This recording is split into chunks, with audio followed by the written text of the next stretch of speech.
Good afternoon, COM 610, Section B. This is Ben Frazier. I'm a liar, apparently. I told you that I was going to contact you on Monday or Tuesday of this week, and I apologize for that. I didn't. But the reason was that Dr. Brown and I talked about it, and we thought since he does his on Monday or Tuesday, it might be better if I do mine towards the end of the week, because some people in the first group watch mine and some of you watch his, and I get two saying very similar things, but some things different. I haven't actually listened to his this week, but I'm sure since they're the same questions often anyway, there's very similar answers. So that's why I'm so late. Hopefully it is still relevant and helpful to you. If it isn't, let me know and we can change that. But he and I talked and we decided that I would do mine later in the week and he would do at least most often, and he would do his earlier in the week.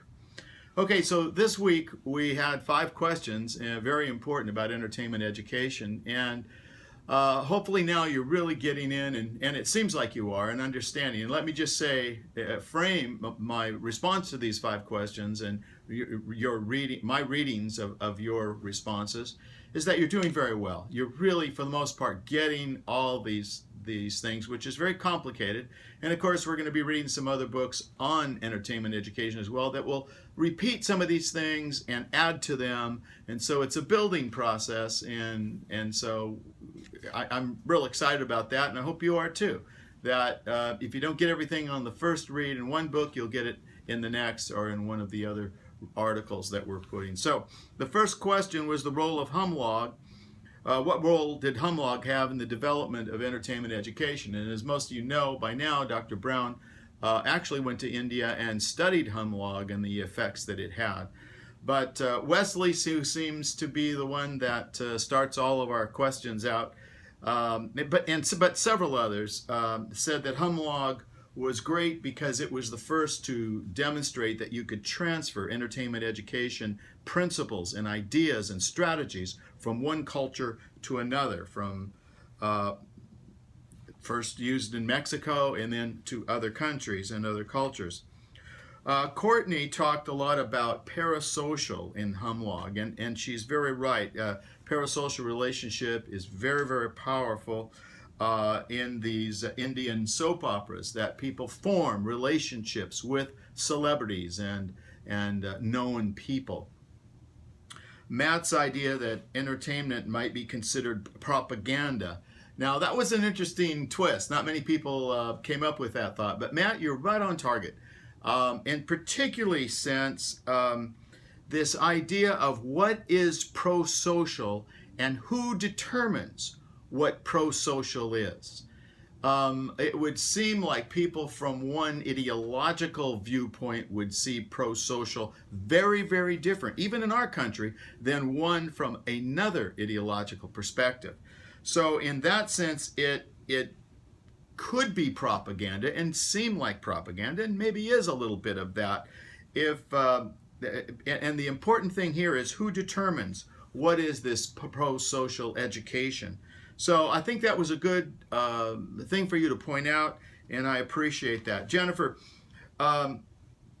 you talked about entertainment education use of theory, and you said that this was an occasion where Humlog was an occasion where they used theory to help develop the programming, and also to evaluate the program's impact. And that's one of the key elements, as we talked about last year, and I would say that again this year, that we needed that theory-based that helps develop the programming.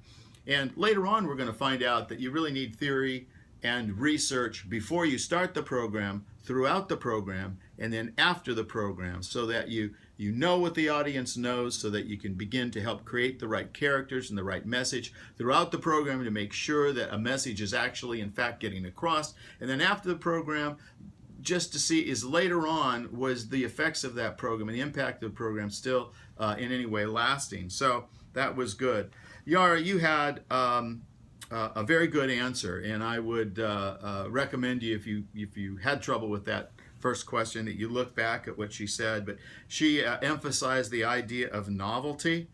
not only was Humlog the first non-Mexican entertainment education program, but in fact it was the first long-running soap opera in India. And as you know, it had a very powerful entertainment influence in India. Some of the goals that Humlog had in India were thwarted and were not actually realized. Some were, but some were not. Okay, and then you also said it was one of the first soap operas that had effects through role modeling, and you talked about it was a theory, as others did, theory-based research.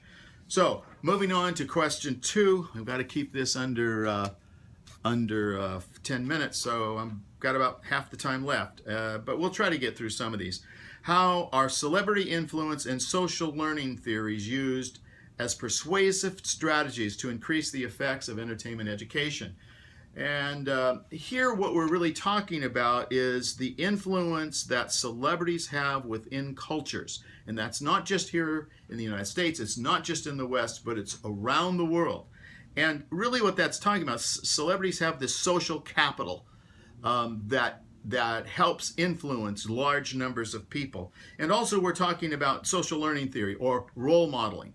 And so those are two very important theoretical ideas that you can find within entertainment education. And so those are what really this part, at least, of what this question is talking about. Courtney mentioned something, though, that celebrity endorsement is risky.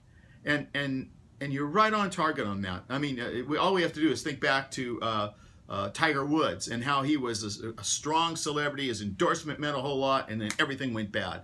And right away he lost all his sponsors, and how that actually had some negative effects for some of that. Another example would be O.J. Simpson and how quickly that turned around. So it is risky. It doesn't always work. And so we have to be careful in choosing the celebrities, and we have to be careful in how we use them.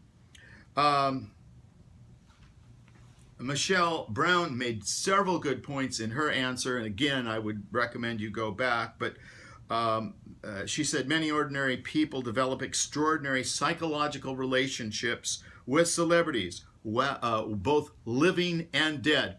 And Michelle, I just have to laugh because she also said that consumers regard celebrities as role models, and fans tend to adopt celebrity perceived attitudes, including their values and beliefs. But what she got this from was an article by Fraser and Brown. Well, of course, I'm going to love that. You know, that's exactly right. But you did pick out some of the better points of that article, and you're right. Shamanda, and I hope I'm pronouncing that name right, you said, and it just reiterated, how humans learn behavior by modeling others. And of course, that's social learning theory, with whom they interact and observe in the media. So here, and that's part of the reason why the media has such a large influence. Okay, question 3, we got to move on. Did the entertainment education strategy in music have a positive result in Mexico and the Philippines? And first I want to say, Matt, thank you for the videos. It was really kind of fun seeing those videos. You didn't have to go to YouTube or anywhere. He had them right there, and that was great. Richard, you said that there were positive effects in Mexico and in the Philippines, and he also said this, that music plays an important part in the lives of teenagers, and that teenagers are a difficult audience to reach through any kind of mass communication, but then you said here's one model or one way to reach them, through music, because they tend to like music. And I think you're absolutely right in that. You also said that music does not automatically lead to positive or successful results, and that's absolutely true. So I would say this, music is still a really important untapped area that needs much more research. We've been doing stuff with that, and it's very, very useful, particularly for some audiences, but more research needs to be done on exactly how music is being used in entertainment, education, and that sort of thing. The other thing that this chapter pointed out that we were reading in the music was that entertainment education developed in a specific context or country may have only limited appeal in the context of another country. So we have to be real careful in saying something that works here will automatically work there. It sometimes does, and sometimes has multicultural and multi-country appeal, but that's not automatic. And so we just need to be careful of that. All right, I'm running out of time. I just think that overall you're doing great. Your answers to David Poindexter was fine.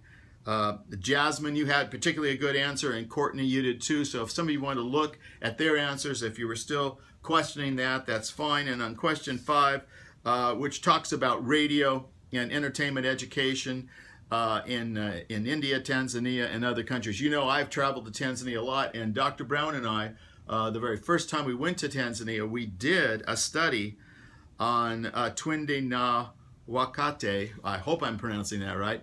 But we didn't do the radio. We did the television study. But nevertheless, radio has some advantages in many two-third world countries because it has a larger, it's mobile. It has a larger footprint in those countries. It's easier to get.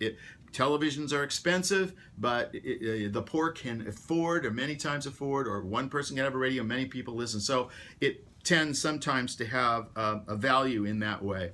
So good work this week. Keep up the good work. I'll look forward to talking to you again next week, and I don't think I'll be at the beginning of the week. I'll be towards the end. Have a great week. God bless you. Bye-bye.